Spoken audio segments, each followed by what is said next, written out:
Hey guys, welcome back. How have you been doing these past few weeks? Anybody need a hug? An emotional hug, an intellectual hug? Too much of a good old boy for a real hug, but we can do our best in this episode to wrap you in really great thoughts, perhaps emotional clarity about your emotions, about your psychology, about what it is exactly you're going through.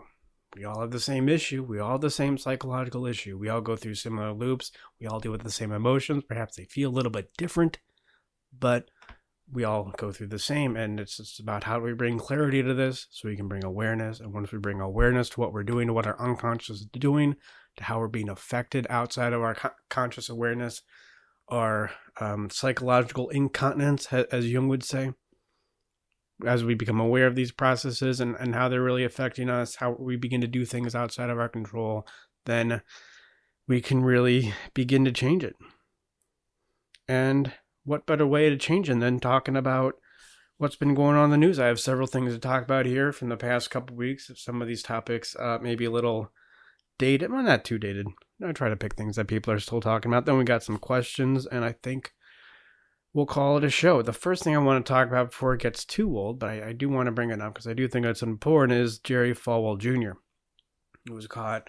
I don't know the exact details, but there seemed to be some cuckoldry. He was paying some pool boy to have sex with his wife, which, hey, getting a little freaky with your wife, no big deal. But this is Jerry Falwell, the guy who essentially says that sex outside of marriage is a sin. And what are people saying about him? I'm actually going to defend Jerry Falwell. Well, I'm not going to defend him, but I mean, as much as I do want to, really twist the knife on anybody who's a hypocrite. Is he really a hypocrite? I mean, can he really be a hypocrite? Right? That's the thing. I don't know if this can even be called hypocrisy. I mean, so often, if you take a Freud class, I mean, if you're blessed to have a class on even Freud at the collegiate graduate level in psychology, I mean, what the professor's going to start off talking about is one of these, religious conservative guys like, I think Ted Hager, right? That's the guy I always bring up, who was telling you that homosexuality is evil. And of course, 6.5 months later, he's caught in some tea room smoking meth with a gay guy, right? And we say, oh, well, this is the dark side. We deny certain parts of ourselves so much, to such an extent, that they just come out in these weird, warped ways, which I think with sexuality is true, but it isn't true with everything. I mean, if you deny your love of sweets, let's say, it doesn't come out in some warped way. What happens is your palate changes and you no longer are satiated by sweets to the extent that you were. Except if you're using those sweets really to cover up psychological issues, in which case you're going to use something else to cover up those psychological issues. But you can move off the sweets thing. You can't move off the sexuality thing. So is this really an issue of integrity? Does Jerry Falwell lack integrity? Is he a hypocrite? I don't think so. I mean, is a dog a hypocrite? I think this is an example that I bring up. I forget where I got it from, but is a dog a hypocrite? It's a little bit different. Let's say you say that all dogs are evil unless they read Shakespeare. And then your dog takes his bone out in the yard and buries it. And you say, ha, see, I told you all dogs are evil because they're not reading Shakespeare. Like, he just cares about chewing on his bone and burying it and sniffing his butt. See, he's evil. That's a little bit different. But your dog doesn't lack integrity. It's just doing what a dog does. It's doing what is natural for a dog. I mean, same thing with vegan integrity. But people always criticize vegans for being hypocrites. Because, right, there's no such thing as a drunk vegan. Meaning, of course, once vegan get a few beers in them, they want a burger. They usually have one. Happens more often than vegans care to admit. Not unlike maybe religious conservatives and sexuality issues. But these things are an important part of our life. And if we try to deny them, they're going to come out in weird and warped ways. Like if you're going to try to deny the importance of your sexuality, more often than not, it's going to come off as some strange cuckold thing, paying some pool boy to have sex with your wife. But I don't think that Falwell's a hypocrite. I just think he's not very intelligent because he didn't recognize certain inherent, very important parts of his psychology, of his emotional. It's not even about sexual. It's just how intricately our emotions are tied to our sexuality. How important that is for our emotional health. He just didn't recognize it, and he paid the price. Does he lack some sort of psychological strength? Does he lack integrity? I mean, If I was in Jerry Falwell's position and I had the beliefs that he had, then eventually I would act out in some similar kind of way. I don't know if I'd actually pay a pool boy to have sex with my wife, but maybe something even more strange. It's not about being weak. It's about how well you can recognize issues that are important for your psychological health. Not even talking about sexual health, but that is part of it. I mean, those two are so, again, intimately related. I don't think he lacks integrity. Everybody's criticizing Falwell for lack of integrity. No, he's just not very smart. He didn't identify fundamental issues of who he was as a human. He was denying the importance of certain parts of who he was. So it's going to come off in a weird way. Like, I kind of feel bad for the guy, honestly. I mean, his dad's Jerry Falwell Sr. He probably didn't have too much of a choice believing anything else. And now he's in this situation where he's acting out in sexuality in a strange way. I mean, do you think he had a reasonable sit down, mature, just level-headed discussion about sexuality when he turned 13? Do you think he had that discussion with his mom or dad? I'm guessing not. I don't know, maybe Falwell Sr., just for whatever temperamental reasons, he was able to suppress these urges, to suppress this important part of him for such a long time, but was he? I mean, these things do transcend generations. Maybe Jerry Falwell Jr. is paying the price for the repression of his father. Is this really hypocrisy? No. This is just really poor premises. I mean, this is honestly more of a case of simply not being intelligent, simply not able to view human nature for what it is, which I think is way less of a condemnation than calling somebody a hypocrite, saying somebody lacks integrity. I kind of feel bad for Jerry Falwell. I mean, if I was in a situation, would I be doing anything differently? I don't know. It's not what he did. He didn't do anything wrong. He did the thing that he needed to do to deal with his, whatever repression he was going through. That's really between him and his therapist or priest or minister. It's, that's really what's going on here. I think the story is really important because this isn't about hypocrisy. This is about, hey, if we want to deal with our sexuality and our emotions, we have to know exactly what's going on. Because we have to look at not how this simply affects us in the short term, but the long term. That is, that's true intellectual development. That's true philosophical thinking. And on that note, I'll go on to the next topic here. This has been coming up more and more in the past, really few months. I actually want to talk about this maybe 6 weeks ago. Sam Harris was saying things, Steven Pinker, and these are all guys I like. I'm going to criticize Eric Weinstein, Steven Pinker, Sam Harris, in the wake of all these riots. These guys who are liberal, but not on the left. And they want to distance themselves from people on the left by saying, oh, well, we weren't talking about this. Well, let me just step back a little bit. I think it's more important to step back. What makes a good philosopher? It kind of goes off with what I was saying about Jerry Falwell Jr. What makes a good philosopher? It's the ability to take everything that you say to its natural conclusion. What are you really saying? I think this is something where we really need to listen to the SJWs, as incorrect as I think they may be about certain issues. One thing they really tuned me into that I think is totally undeniable is the political nature of psychology. That's really what it is. The political nature of psychology. Every psychological precept that you subscribe to, that says something about politics. That says something about how you think the world needs to run. If you say something about human nature, then you're saying something about how we think that nature of that human needs to be controlled and directed. Like I always say, how would you set up a gorilla habitat in the zoo? What would you do?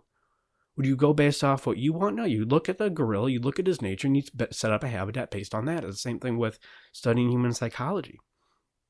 And that's what a good philosopher is you take everything you say to its natural conclusions. Like you see how everything that you say sets a precedent for the next thing and then the next thing, right? I think that's really important. This is why I think the homeless issue it's one of my hot button issues, is because if we can't get this right, then it really says something about the intellectual vacuum in the psychological field and in academia. But if we can get it right, like if we can treat homeless people and their mental illness, which, I mean, you hear stories like, 75% have some mental disorder. No, it's 100%. It's if you think it's only 75%, then you just need a better observation on those last 25%. It's 100% of them. And if we take somebody with a mental illness and then put them out on the street and say, who am I to say? Well, not only are you not aware of the precedent that sends, but you have you just have a very difficult time wrapping your mind around the gravity of the mental illness that is affecting them. I mean, same thing with public defecation. I mean, which is, of course, highly intertwined with the homelessness issue. I mean, if you set up a society where public defecation can happen, I'm not talking about a drunk frat guy pooping. I'm talking about somebody pooping on the sidewalk and not being able to realize why that isn't a thing that you should be able to do after you're no longer drunk, let's say, for instance. I mean, this is reality testing, right? Reality testing is you can walk down the street with your pants down and even poop on the sidewalk, but afterwards you have to be able to explain why you shouldn't be able to do that. Now, if somebody who can't reality test correctly can't do that afterward. This is why it's really important. I mean, I was going to talk about Ibram X. Kendi last time because I think Jack Dorsey at Twitter gave him $10 million, gave him and his foundation $10 million, and he's this, just seems like a critical theorist about race. Very social justice warrior view of race, like ultimate egalitarianism. Anything in society that leads to inequality of the races is inherently racist, even if you don't intend it. But it's the same thing with responsibility. Taking personal responsibility, which I don't think you can just do. I think you have to prepare your psychology to take personal responsibility. That's how I differ very much from what Jordan Peterson says. But personal responsibility, it's one of those things you either take it 100% or 0%. I mean, 99.9%, that's not good enough, right? And it's the same thing with public defecation, same thing with homelessness, and it's the same thing with now the liberals, who I like. I mean, these are guys who I think are really intelligent. Weinstein, Pinker, I really like Eric Weinstein and Sam Harris. But it seems like they're all doing like this shuffle where they're trying to distance themselves from the riots. And I'm thinking, well, you guys are implicitly the premises that you've been talking about for however long you've been public intellectuals. I look particularly at Pinker and Harris for this. I mean, you guys have been routinely, I don't know Pinker's stance on this exactly. I think I might know, but I'm not going to say for sure. But Harris, on the free will versus determinism side, we know where he comes down. Free will does not exist. Well, how do you expect people to react in a world where you don't think free will exists? I mean, what is the final iteration of that? Are you going to find people taking responsibility, taking control of their lives more often?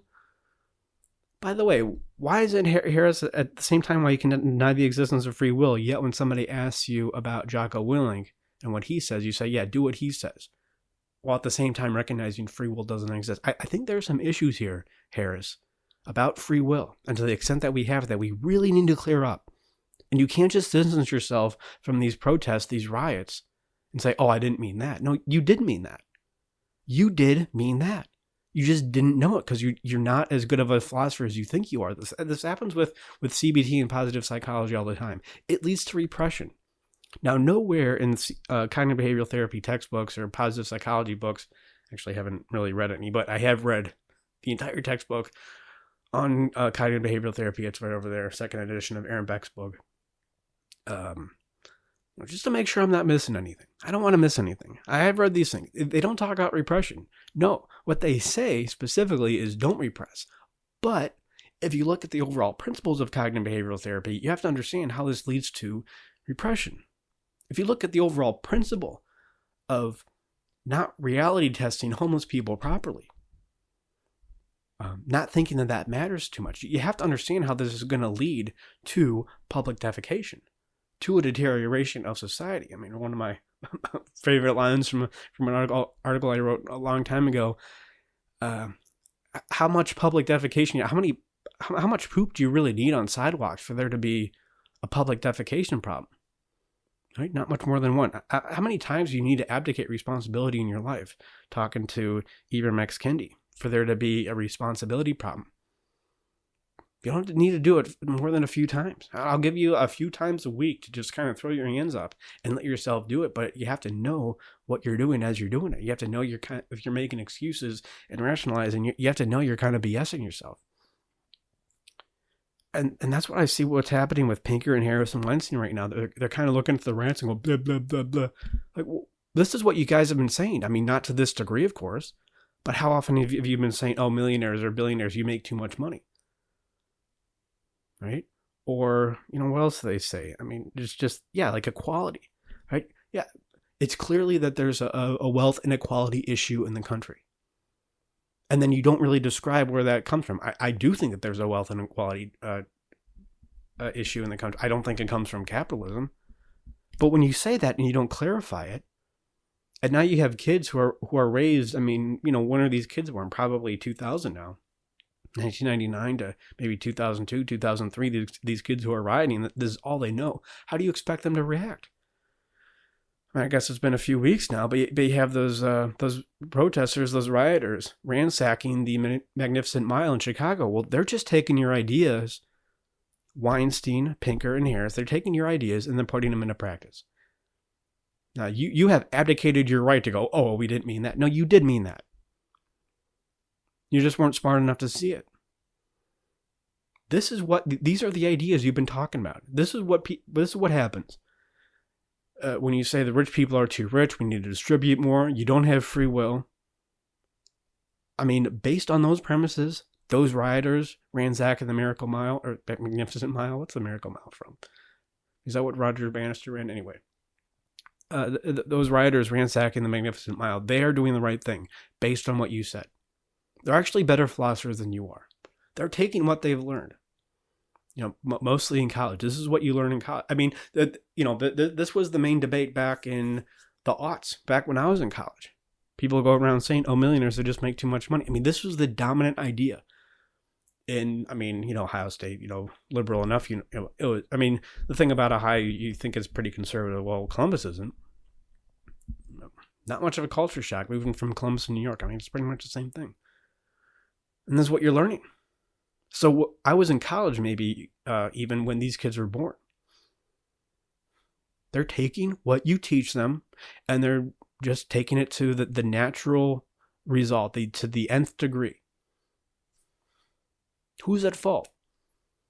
Is it the intellectuals? Is it the guys going around saying for years, oh, free will doesn't exist?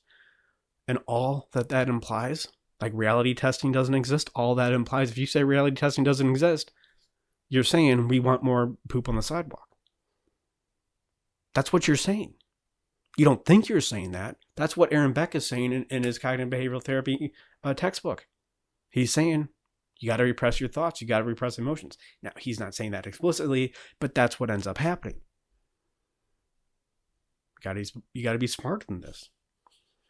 You have to understand the natural outcome of these ideas. And I think, again, this is what SJWs do pretty well, actually.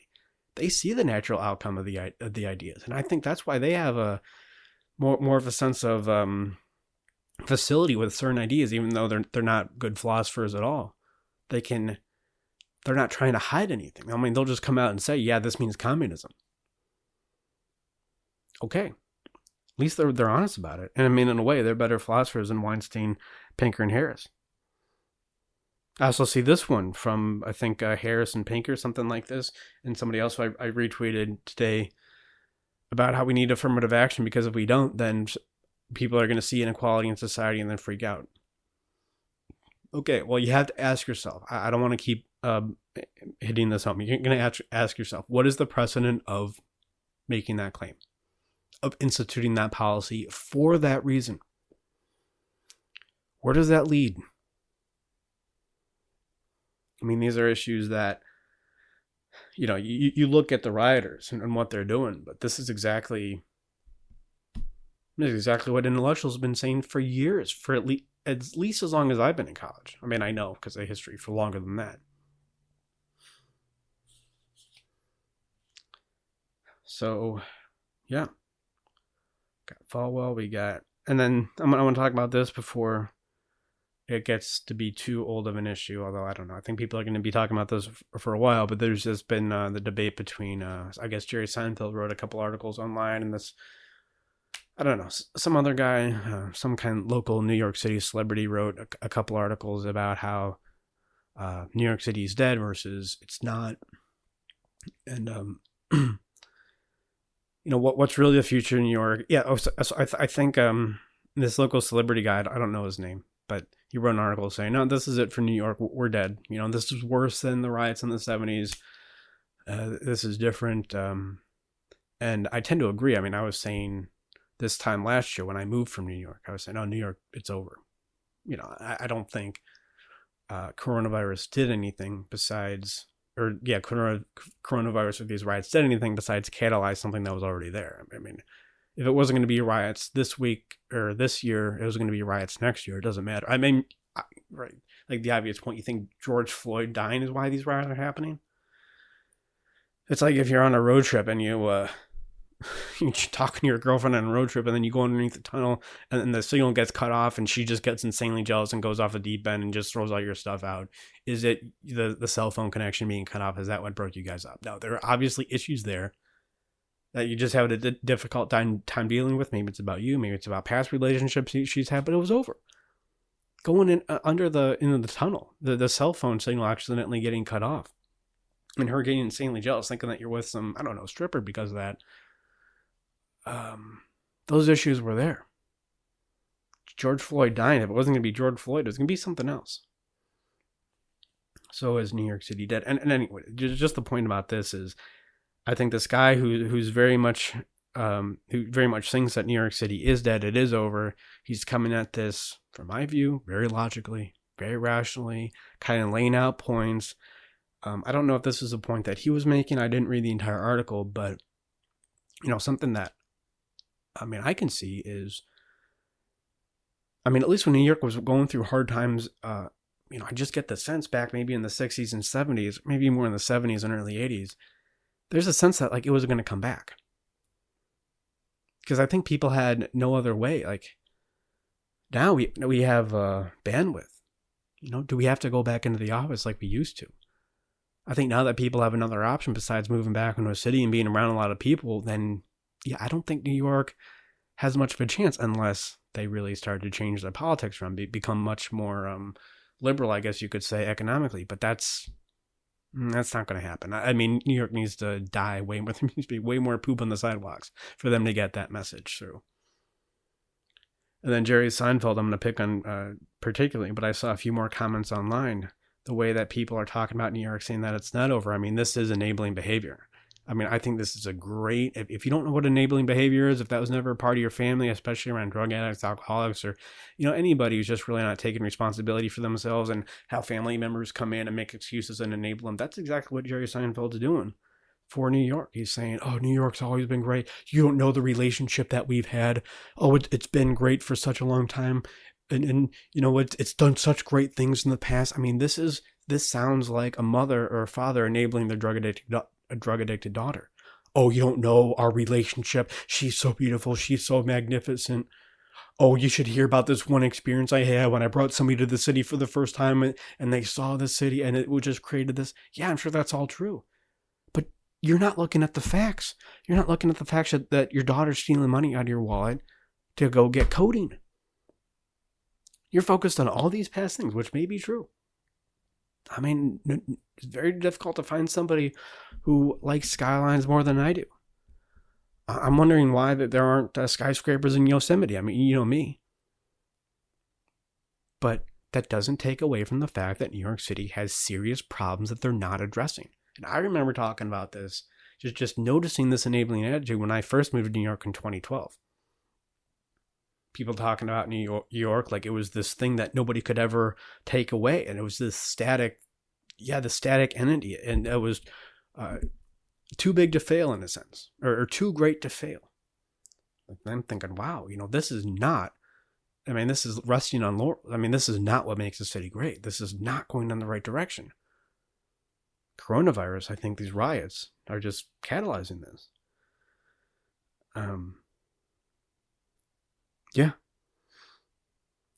You have a great history. You have a great history with your daughter. You have a great history with the city. Oh, the rich history of the city. Oh, this is where Alexander Hamilton was in his duel. This is where he died. Yeah, you have this great history with your daughter. She's on codeine, dude. She's dying. You're not looking at the facts. This guy who's writing, so the New York Post, he's pointing out all these facts. Seinfeld, all these comments I see on Seinfeld's article in the New York Times. It's just like these emotional appeals, very much like a mother and father talking about their daughter, and they just cannot see reality. They cannot see the pain of reality. I'm not criticizing Seinfeld, to such a degree. I don't really care, but this is what enabling behavior is. This is a great demonstration of it. So look into it from that perspective. See how much you do it in your own lives. Oh, you're just being negative. You're just being negative. You're being grumpy. No, I'm actually looking at facts.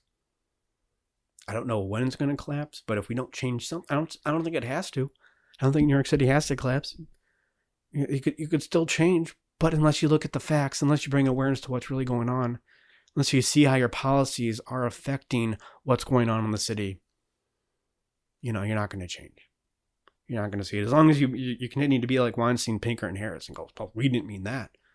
Oh, what I say about free will, that doesn't affect what some writer does on the Magnificent Mile in Chicago. That has no bearing. Okay. Either you take 100% responsibility or not. And I'm not going to say anything about Ibram X. Kendi. I think that'll be an evergreen issue. We can come back to it. I have several questions here. The first one being about showering. This listener has a difficult time showering. Is there some deeper meaning in it? She doesn't have any fear of water, but she just finds she puts off showering. I think maybe it's part of this quarantine thing. But when she does start to shower, she feels better. What's going on? Is there anything I've heard? Maybe she's asking for my experience on this. Yeah, I think what this is, what showering is, I think this is similar to hygiene or weight gain or just taking care of yourself. Making sure you don't wear shirts with any holes in them. Making sure you wear shirts with Les Miserables text on them. Yeah, I would like to wear this shirt in case you think I've might have been successful at all with women at any time in my life. Think again.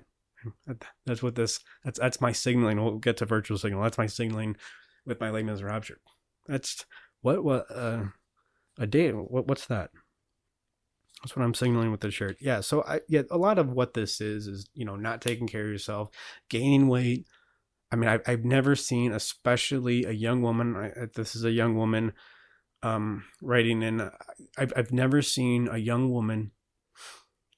I mean, this isn't you, but who's gained weight and is more obese, who's not trying on some level to keep people out. This is her way of protecting herself. Now, men do it too.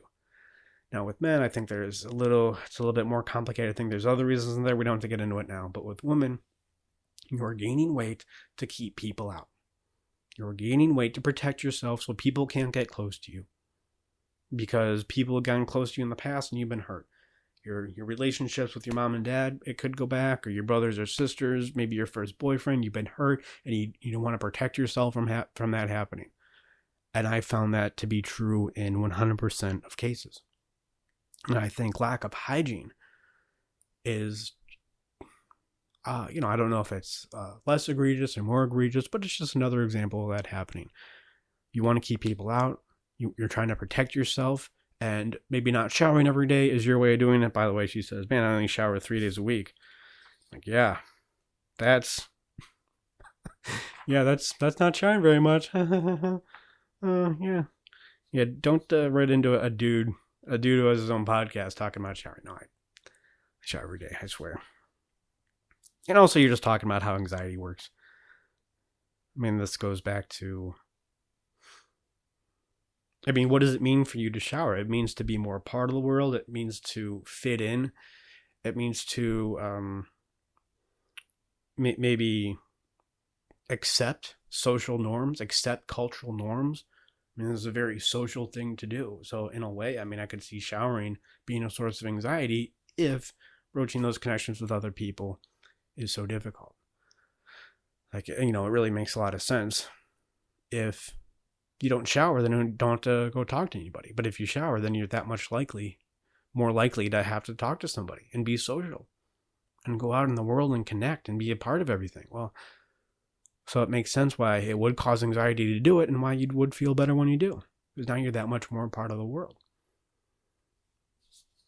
So I don't think there's anything particular here about water. I think this is, this falls into the hygiene, weight gain, not taking care of yourself. You find this all the time with guys who have like just strange facial hair or weird Les Miserables clothes, right? Like, you're in a sense defending yourself against women. You're saying, as long as I'm wearing this strange Les Miserables shirt, then no girl's going to like me. So I don't have to worry about that.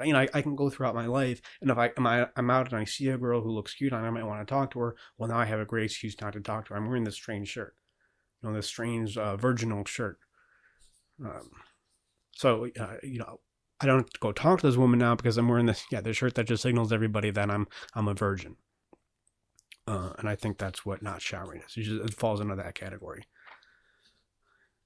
I think I used to bring up. I think I got this question a long time ago from a guy who had a similar issue with fixing his teeth. So I guess he had some messed up teeth, not too bad, but he had to go to the orthodontist, and he didn't want to do it. I'm like, well, as long as you have messed up teeth, then you have a great excuse for not talking to the girl at the beach, right?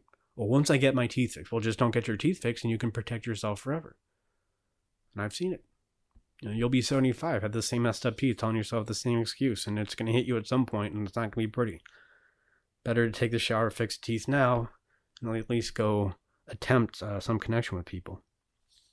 All right, this next question here is this guy who's feeling the urge for some kind of spiritual practice. So I guess he's not very religious, but I guess they're working with some of my ideas. He's feeling the urge for some spiritual practice, and he doesn't really have any idea what to do.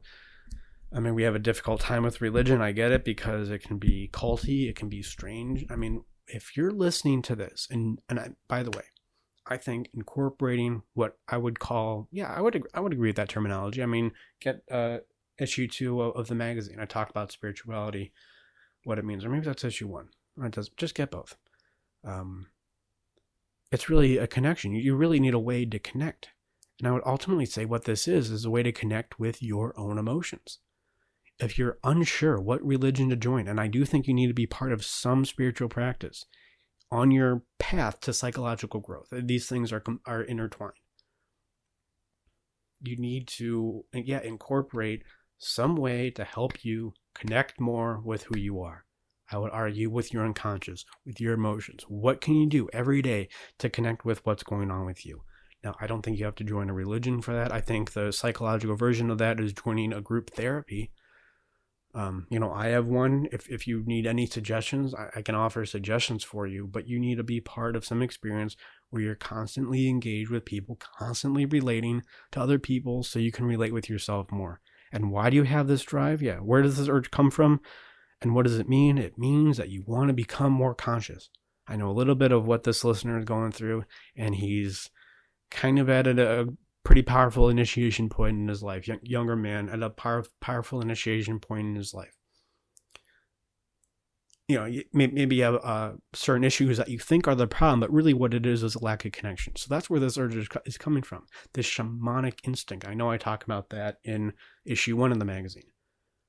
This need to engage. And we just want to become more aware. We want to become more aware of our emotions. So we can go back to what I was talking about at the beginning of the show. So you can see how they're affecting us outside of our awareness. And only then can we begin to change. And it's only through submitting ourselves to a religious experience, to a spiritual experience, by connecting with ourselves for the purpose of connecting, with others, or vice versa. Either way you want to look at it. You want to be conscious. Right? What do I say? What do I say in issue 1 of the magazine? What's the first spiritual experience 40,000 years ago that we really know of? I mean, there's others. There's one that I choose because I think it really really represents the religious spiritual experience well.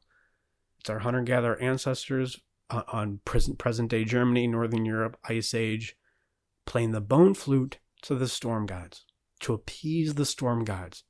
And what is that doing to that tribe who's playing that bone flute to the storm gods? It's creating connection.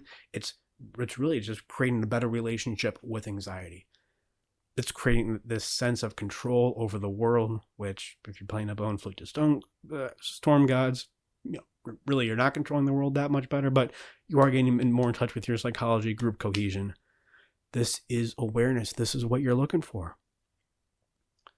And I would say, I think there are some religions that you can go to. Like, I think, I'm not one, but Unitarianism, some liberal Unitarianism, if you're listening to this show and you don't really believe in God, or you don't think that that's important, or I think any other practice that you don't really have to believe in any one thing.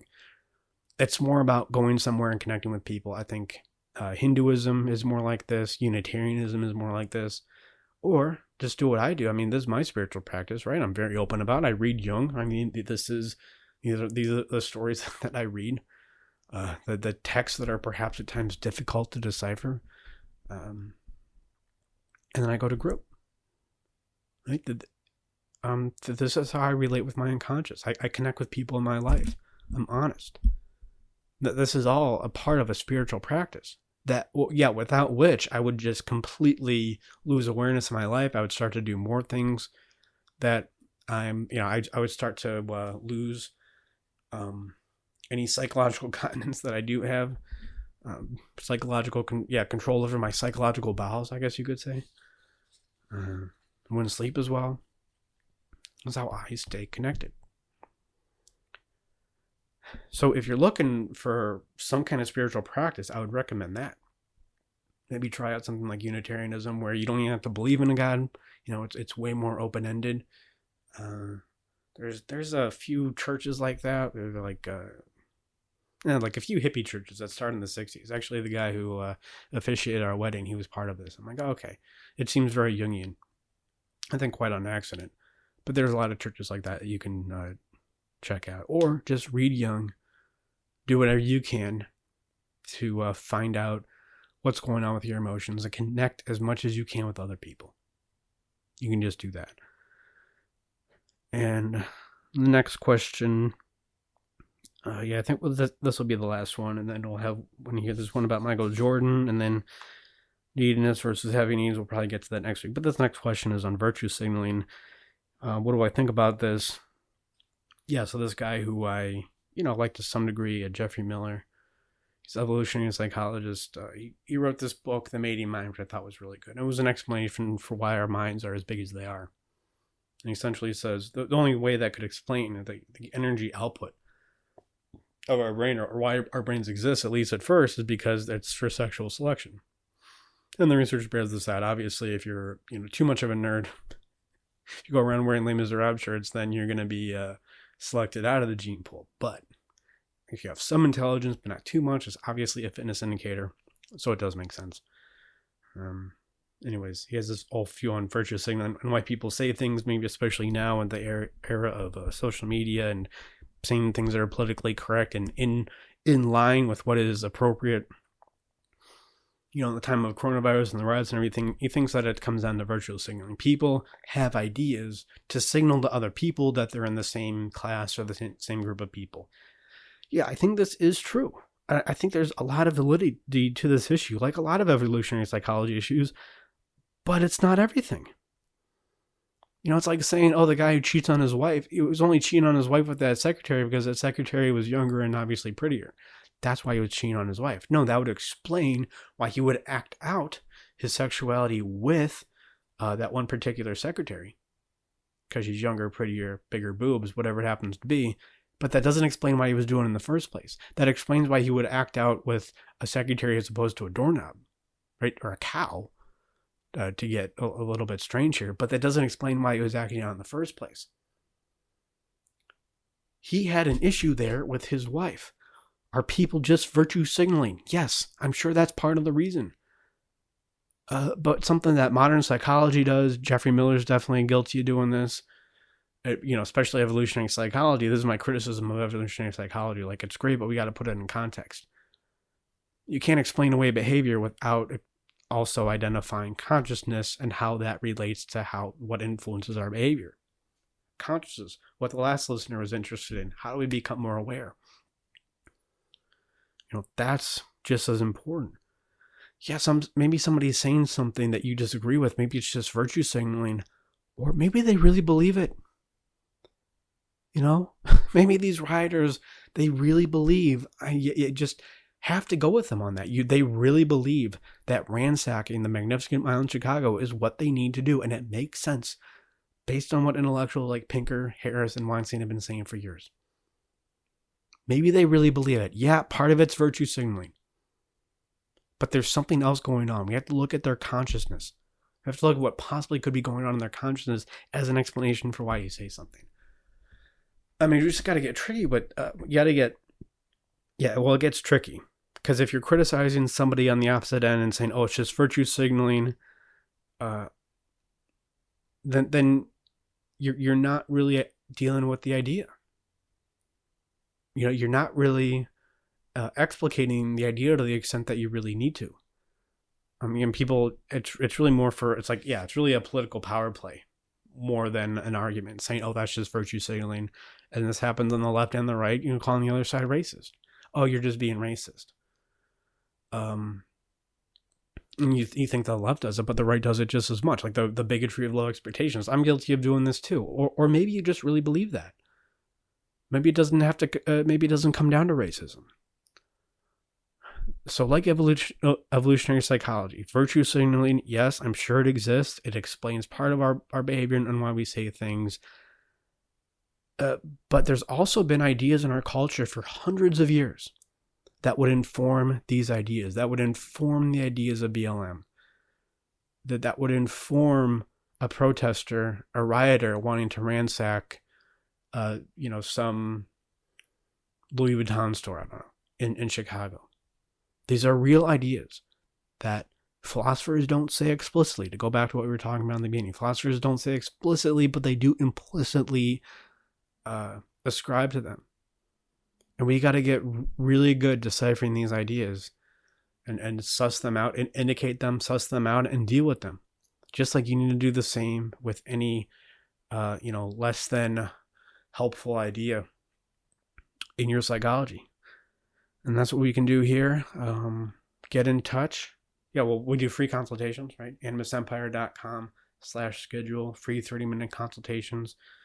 We have a way of doing therapy it's just the best way to do therapy. Maybe there's a better way. I'm working on it. I'm constantly iterating this, improving this process. But for right now, it's the best kind of therapy you can have. Figure out exactly what's going on in your psychology, removing any psychological incontinence, or at least bringing awareness to why you have psychological incontinence for the first place. On a level, it doesn't get any deeper than this. So that's what we do. And if you have any questions for the show, Animus Empire, or Animus at animusempire.com. And I'll leave it there. Thank you guys for watching. Like and subscribe. Tell one friend. And I wish you guys joy in pain. Maturity. Yeah. All the joy and pain that you need to become as mature as possible, which can really only come from being in touch with reality.